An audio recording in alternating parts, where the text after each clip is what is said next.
On pense toujours que le danger vient de l'extérieur. Des ruelles sombres, des parkings déserts. On oublie que parfois ils s'invitent à table.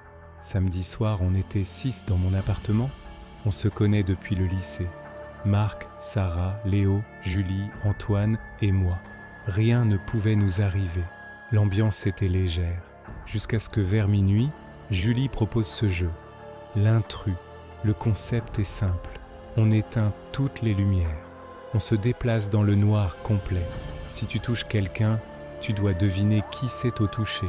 On a éteint les téléphones, on a tiré les rideaux. Le noir était total. Le silence s'est installé. On n'entendait plus que nos respirations et le craquement du parquet.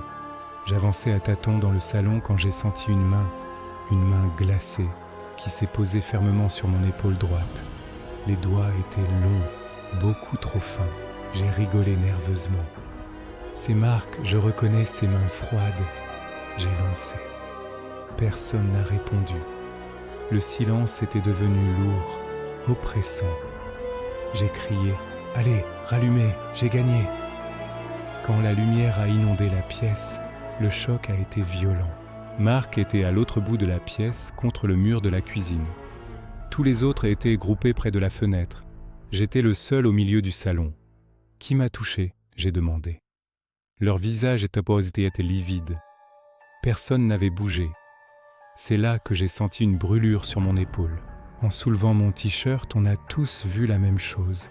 Une trace de main noire comme de la suie imprimée dans ma peau. Pour nous rassurer, Antoine a rigolé. Il a dit que c'était une blague, que quelqu'un avait dû utiliser du charbon. Il a proposé de prendre une photo de groupe pour immortaliser la peur sur nos visages. On s'est serrés les uns contre les autres. Antoine a levé son téléphone. Le retardateur a lancé le décompte. 1, 2, 3. Le flash a éclaté. Quand il a regardé l'écran, son téléphone est tombé au sol. Sur la photo, on était bien là, tous les 6. Mais juste derrière moi, une 7e silhouette se tenait debout. Elle était immense, vêtue d'un drap de suie, ses longs doigts posés sur mon épaule.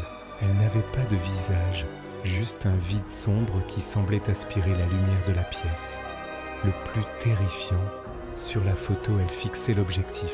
Elle savait qu'on la voyait. On a quitté l'appartement en hurlant. Je n'ai rien emporté. J'ai dormi à l'hôtel. Le lendemain, je suis revenu avec un serrurier. L'appartement était parfaitement rangé, mais sur la table du salon, mon réveil indiquait 23h45, l'heure précise où le jeu avait commencé. Depuis, je ne supporte plus le noir, car je sais que l'intrus n'est pas parti. Il attend juste qu'on éteigne la lumière pour reprendre sa place dans le groupe. Si cette histoire vous a glacé le sang, abonnez-vous pour ne pas rater les prochaines vidéos.